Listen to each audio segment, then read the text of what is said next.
OBC नेते Laxman हाकेंसंदर्भात audio clip viral झाल्या। Audio क्लिपमध्ये हाकेंना पैशांची ऑफर देण्यात आली। हाकेंनी ड्रायव्हरचा यूपीआय दिल्याचा आरोप आहे। ड्रायव्हरचा यूपीआय देताच तरुणाने संताप व्यक्त केलाय। लक्ष्मण हाके यांची ऑडिओ क्लिप ही व्हायरल झालेली आहे। या ऑडिओ क्लिपमध्ये त्यांना पैशांची ऑफर करण्यात आलेली आहे। ड्रायव्हरचा यूपीआय देताच तरुणाने संताप व्यक्त केलाय। तुमच्या संघर्षामुळे आज यश बघायला मिळते, तर मग काय आम्ही विचार केला की बाबा तुम्हाला काहीतरी मानधन द्यावं। तुम्ही एवढं आपल्यासाठी पळताय, कसं आहे मग तुमचा गुगल पे फोन पे नंबर असेल तर डायरेक्ट त्याला यूपीआय पण आपल्याला करता येईल। ऐका ना, ऐका, माझं अकाउंटच नाही, अकाउंटला मी पैसे घेत पण नाही। हे माझा मित्र आहे, ड्रायव्हर आहे, अकाउंट दिलाय मला। बरं बरं बरं, तुम्ही एवढं समाजासाठी काम करताय, आपले भुजबळ साहेब पण तुम्हाला सहकार्य करतात। भुजबळ साहेब पण तुम्हाला सहकार्य करते। तुम्ही असं मस्तपैकी लोकांकडनं पैसे घेताय, सुपाऱ्या घेऊन दुसऱ्याचं बोलताय, लाज कशी वाटत नाही लक्ष्मण सर तुम्हाला?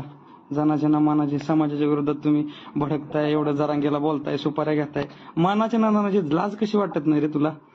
शहाजी बापूच्या विरोधात उभा राहिला, 200 मतं पडली, तू समाजाच्या विरोधात काम करतो, जनाच्या ना मानाची तरी वाटू दे।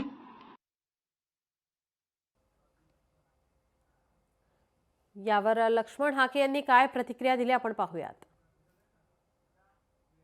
फोन करणाऱ्याचा आणि दोन्हीकडचे नंबर आहेत त्यामध्ये, त्या नंबरवर जर त्यांनी कसं अशा पद्धतीचं काही इरेग्युलर कोणी वागला असेल, पैसे दिले असतील, घेतले असतील आणि कायदाभंग केला असेल तर आम्हाला उचलून तुम्ही जेलमध्ये टाका। कारण आम्ही ओबीसीची चळवळ उभी करतोय, महाराष्ट्रात रात्रंदिवस पळतोय, मेळावे आंदोलनं करतोय आणि काही लोक उदारांतकरणानं आम्हाला कोणी 5,000 10,000 रुपये देत आहे आणि असं तुम्हाला आम्हाला पैसे द्यायचे म्हणायचं आणि रेकॉर्डिंग करायचं आणि ते व्हायरल करायचं, हा फक्त बदनामी आणि हे आंदोलन थांबवण्याचा हे कटकार असताना याच्या पलीकडे मी या व्हिडिओला जास्त किंमत देत नाही। ओबीसीच्या आरक्षणाच्या बाजूने बोललो म्हणून हा जर बदनामीचं किंवा षड्यंत्र असेल तर याला लक्ष्मण हाके घाबरणारा नाही, थांबणारा नाही। एखादी चळवळीत काम करणारा कार्यकर्ता आहे ओबीसीचा, तो नेता फिरतोय लक्ष्मण हाके, मोठमोठ्या सगळीकडे त्याला सभेला लोक बोलवत आहेत आणि काम करत असताना एखादी जर माणूस म्हणतो की तुम्हाला मदत करायची आहे तर कोण नाही म्हणणार? काय वाईट काय आहे त्याच्यात? त्यांनी मागितलं काय? यांनी स्वतःहून मागितलं नाही, तो स्वतःहून बोलला मी तुम्हाला मदत करायला तयार आहे, तुम्ही ओबीसीचं काम करताय तर ठीक आहे बाबा, कर मदत। हे काय वाईट आहे? हे फुकट झालंय काय? मग एवढे जे आंदोलन झाले सगळ्यांचे, त्यांनी काय पैसे घेतले नाही काय?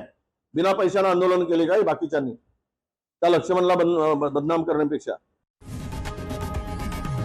लोकशाही मराठी ऐका, पहा, जागरूक रहा।